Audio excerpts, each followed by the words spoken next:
Hi. Hello 2.3. Hi, Hi, Chris. How Natalie. are you? Good, good. How are you? Good, good. Good.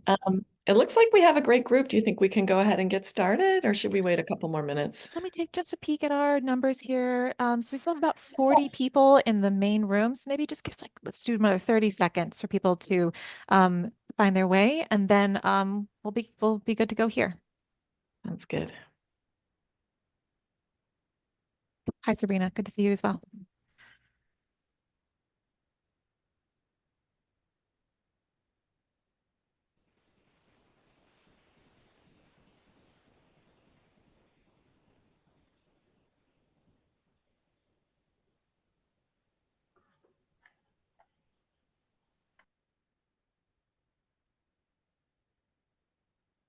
Okay, I think you're probably good to go whenever, Chris, you're ready to dive on in. Okay, fantastic. All right, well, welcome everybody. Delighted to see so many people interested in this morning's topic, which is planning for age-friendly communities in New Jersey State Plan. I'll be sharing the presentation with my colleague Sabrina Rodriguez Vicente. Do you want to wave, Sabrina? Hi, Um, everyone. Good morning. yeah. And I will go ahead and share my screen. We've got a PowerPoint for you.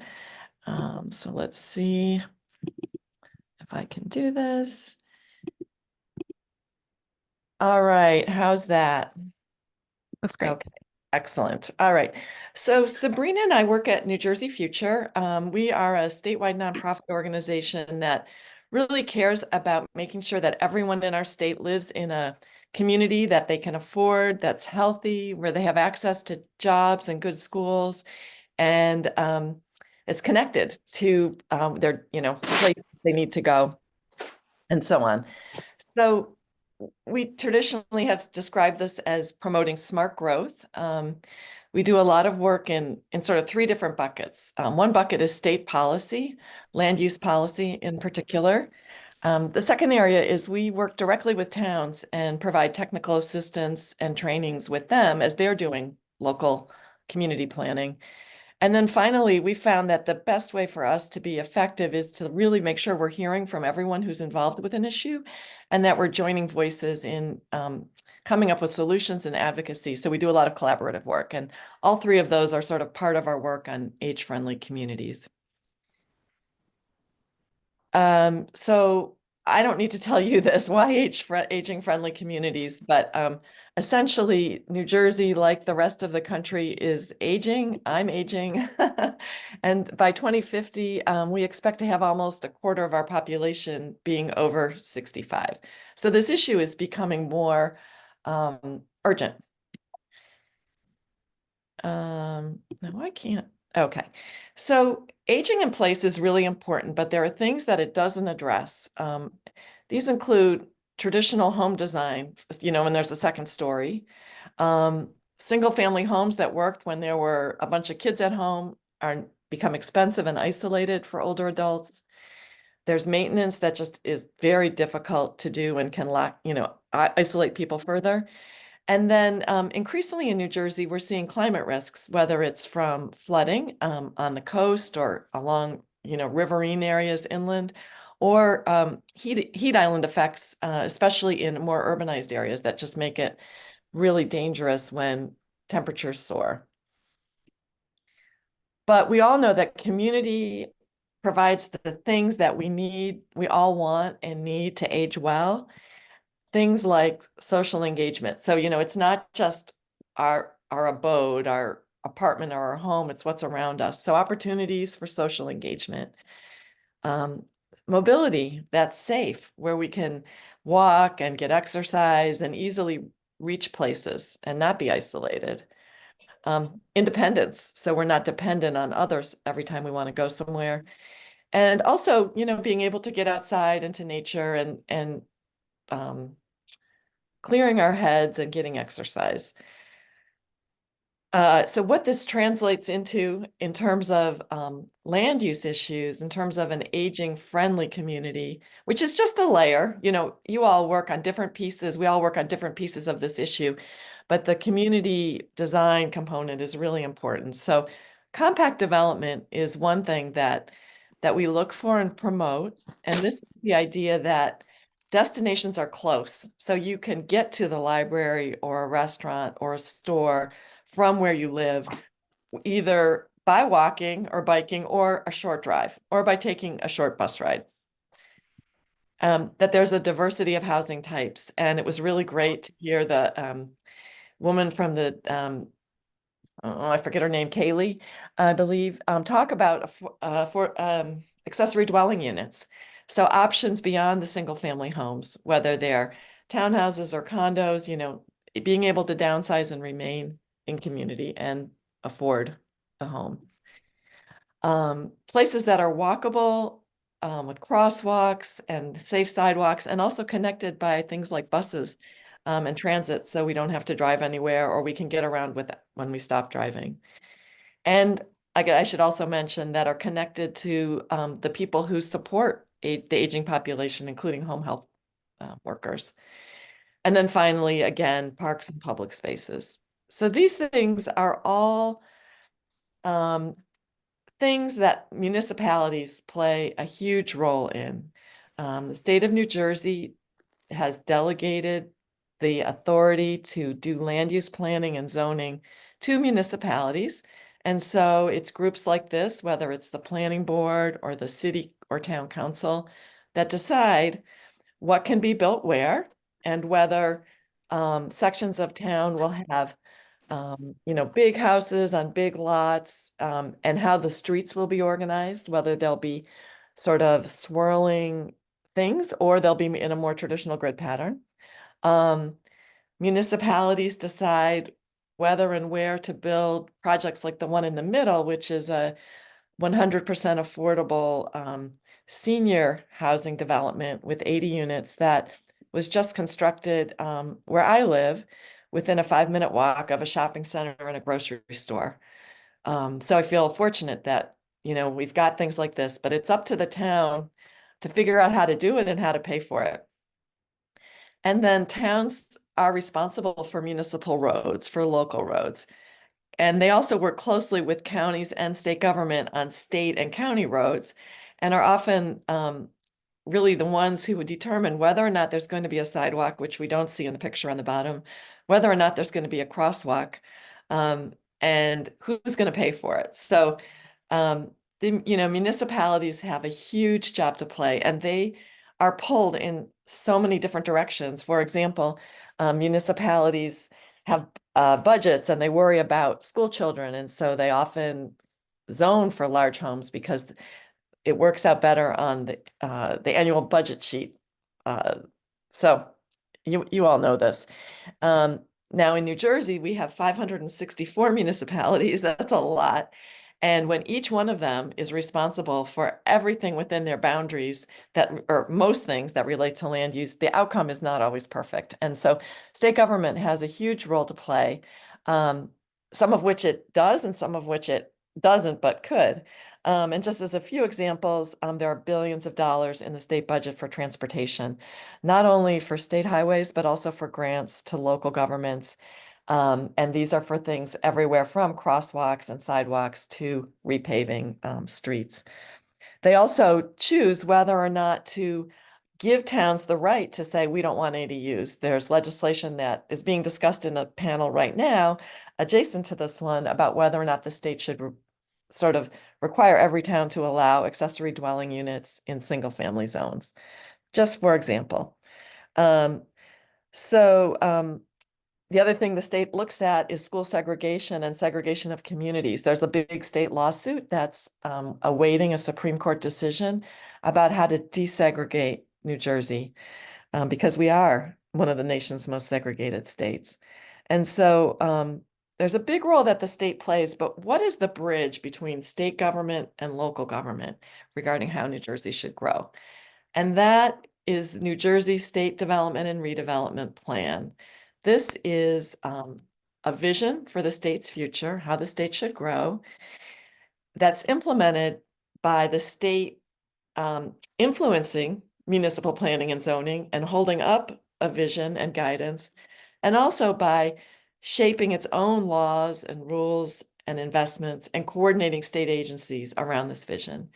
And so this whole apparatus was created in the mid-1980s when New Jersey was suffering from a lot of sprawl development and losing population in its cities. And so the State Planning Act was passed by the legislature and signed by the governor. It required adoption of a state development and redevelopment plan. And what you see on the right is the plan that's in effect today, which is now 23 years old. And thankfully, we're in the middle of a process right now to have that plan updated, which is being led by the State Planning Commission, an appointed body, and its staff at the Office of Planning Advocacy. And so at New Jersey Future, we really saw this as an opportunity to advance age-friendly policies. What the state plan generally recommends is where should we grow? And that's in places that are already developed. And you can see the shades of pink are places where there is already infrastructure and development, where redevelopment really makes a lot of sense. And then in the green and yellow areas, it's more rural. And there are still small communities where development makes sense, towns and boroughs. But generally, those areas is where preservation should dominate. And then how should the development happen? What's really great here is what's good for older people is good for everyone. And what the kinds of things that this age-friendly, all of us are looking for is what the state plan has always recommended. Lots of housing, transportation, mixed use, public spaces. So what we are recommending, though, for the next update is a bigger emphasis on the traditional age-friendly needs with this urgency because of the rapid growth of our 65 plus population. So these are no longer just nice to have, they're really must-have features. Plus, we need to make sure that everyone is climate safe in New Jersey. There's a greater proportion of older people at the shore where flooding is a big issue. We saw, most recently in a big way with Hurricane Sandy, where evacuation is a problem. But we also see it inland, as I mentioned.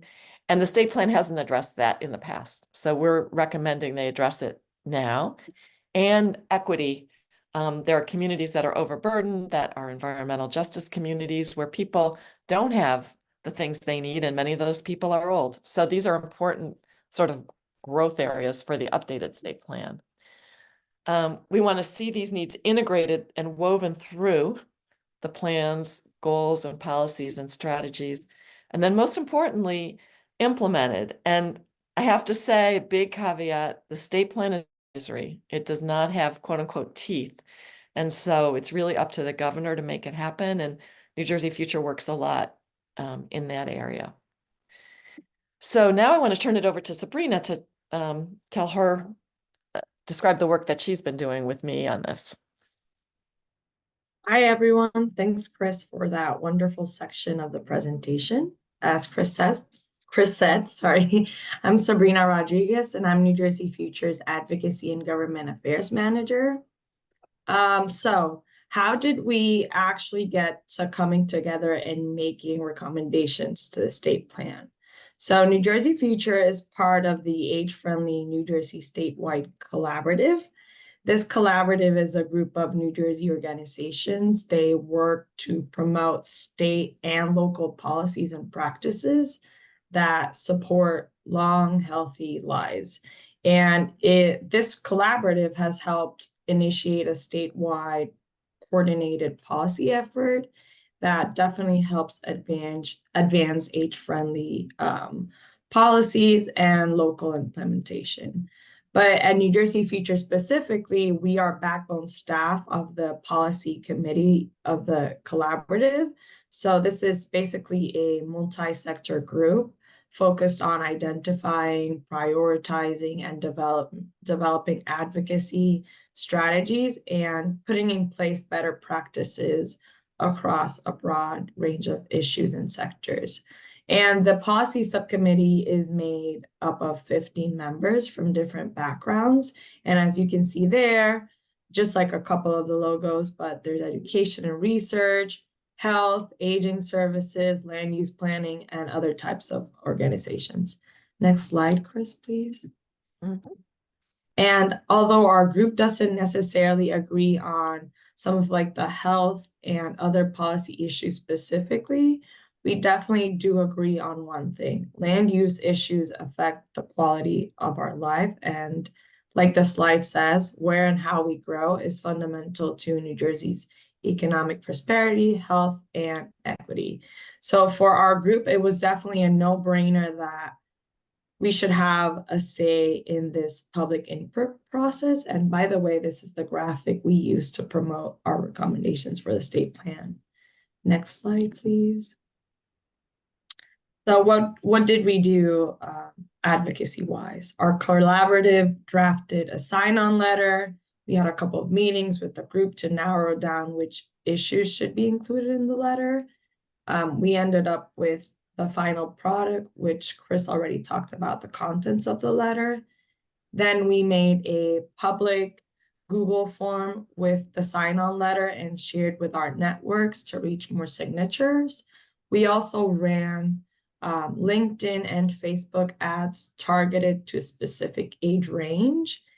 And we ran this public input process for about a week and a half.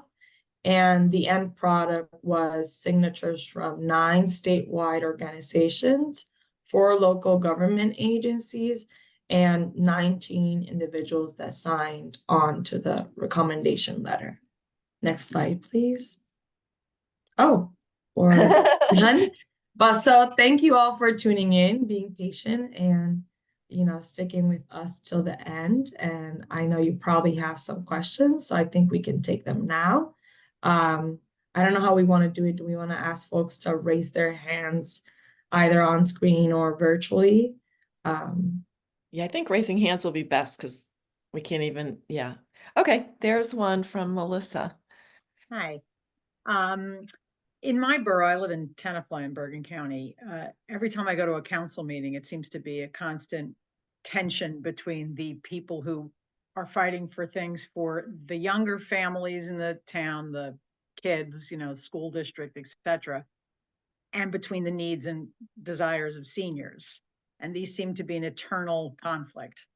And quite often, I don't know why it shouldn't be, but contradictory to each other. So I'm wondering, how does your organization experience that tension? How do you approach that when you are advocating for the needs of seniors? Well, that's really interesting. So just to understand it a little better, the young families, like sometimes young families want the same kind of housing options seniors want, but I think what I'm hearing from you is they want to see more money going into schools. It's all about the schools in my town, and the seniors who already paid the taxes and continue to pay their taxes and see their taxes constantly go up are more concerned about, there's like, for instance, when they talk about sidewalks, there's no sidewalks here. It's all about kids. Nobody ever talks about the seniors who live here and how they can't have access to sidewalks either.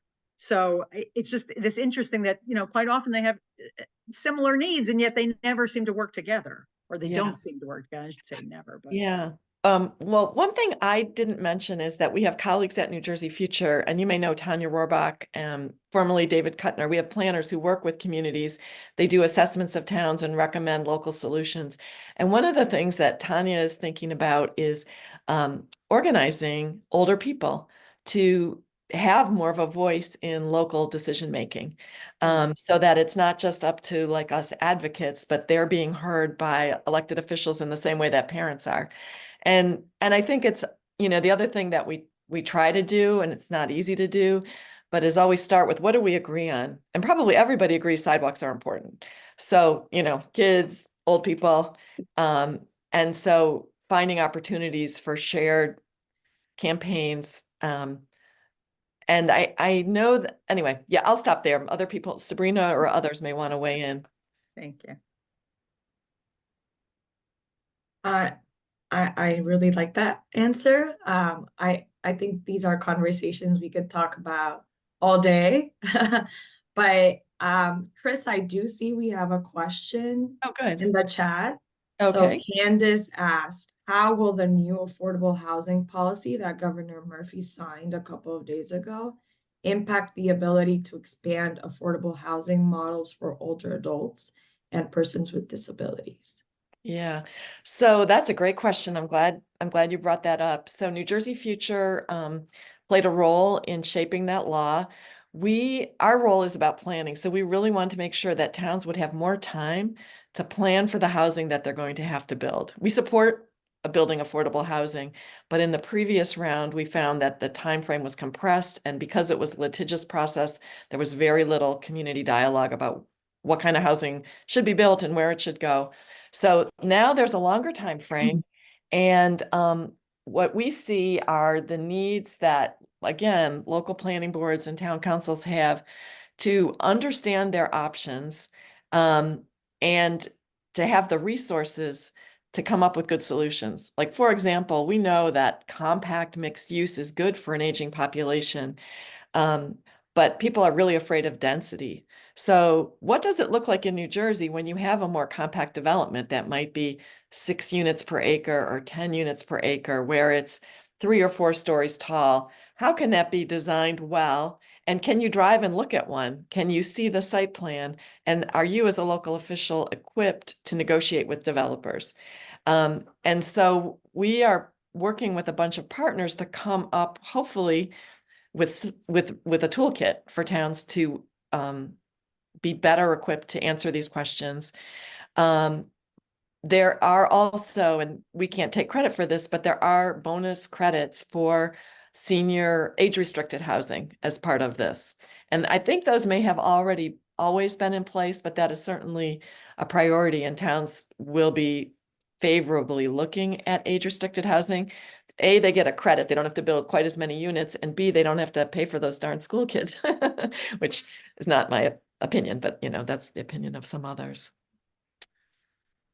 I see another question here. Yes. What communities in New Jersey appear to be more forward-thinking? That's a good question. I'd like to crowdsource that. Does anybody want to just jump in and just don't talk long, but just share a name of some communities with like 1-sentence description? Yeah. I would say that South Orange has done a great job now of their downtown area, building housing and walkability, access to shops, shopping, train, and buses, Thank and the you. library. Others?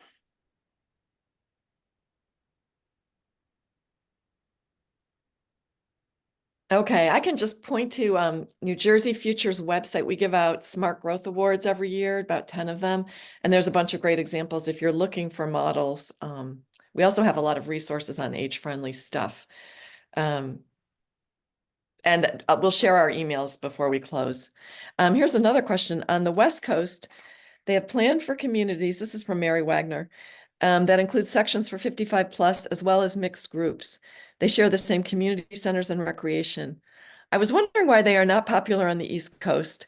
They also had model homes that were designed to have separated in-law units. Yeah, this is fantastic, right? This is like new plans for housing that recognize that we want to be more integrated as a society, like we used to be, where we've got private space and shared space. And I think it would be great, Mary, if you could share, if you have a link to that, you could share it in the chat. I've read about kinds of things like this in the New York Times. Accessory dwelling. Yep. It's sorry, there isn't really a link. It's just the one I visited was in Arizona, in the middle of nowhere. So I know it might be land area. The same organization that planted those had stuff on the West Coast, like in the DC area, the New Jersey area, the New York area. They had stuff near metropolitan areas, but they only catered to the elderly. So it's a philosophy issue. And Yeah. when I went out to Arizona, I asked them, why is it popular here and not there? And they didn't really have an answer. So it seems like it's an attitude thing. So or a financial reason where it's not profitable. But when I went to visit, like Monroe here is like, it's all very separated, and it's just not very appealing. It's, and they have bus services and stuff. And so I've been kind of observing different people, and like my daughter lives in a condo in Virginia that they have community centers, And a whole bunch of old people have moved into the condo just to downsize because they can walk to the store, they can walk to the community center and have the gym and all that. But it's still, those people are pretty functional and they don't have access to the nice things that, in terms of medical needs, that like Monroe offers in terms of busing you to your doctors and to your offices. So it's just, nothing seems to be well planned or coordinated. So I Yeah. just, was wondering what hope we have for New Jersey, considering our space issues and. Sure.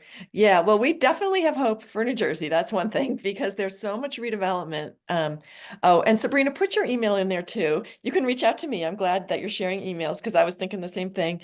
So you can reach out to me like with this kind of policy question, and Sabrina is the collaborator if you are interested in learning more about our policy group, for example. But you can also reach out to either of us. I think that sharing these ideas and socializing them is really important. So the other thing I'll say is that organizations have conferences. New Jersey Future has a Planning and Redevelopment Conference on June 5th, 5, 6, and 7, where we're talking about all kinds of land use issues. And we usually have an age-friendly session at that event.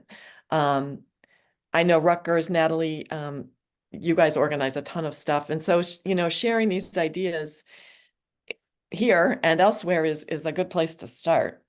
Does anyone else want to weigh in on that? Got a lot of good things going on in the chat. I see something Yeah. here, Bridge Meadows. Chris, I just wanted to thank everyone for joining our session. Please feel free to reach out at any moment. Like Chris said, she is a land use director for New Jersey Future, and I work in advocacy and government affairs, but I am backbone staff for this policy committee in our collaborative. So I know that we're supposed to go to the main room now. So I just wanted to take a second to really thank you all for joining.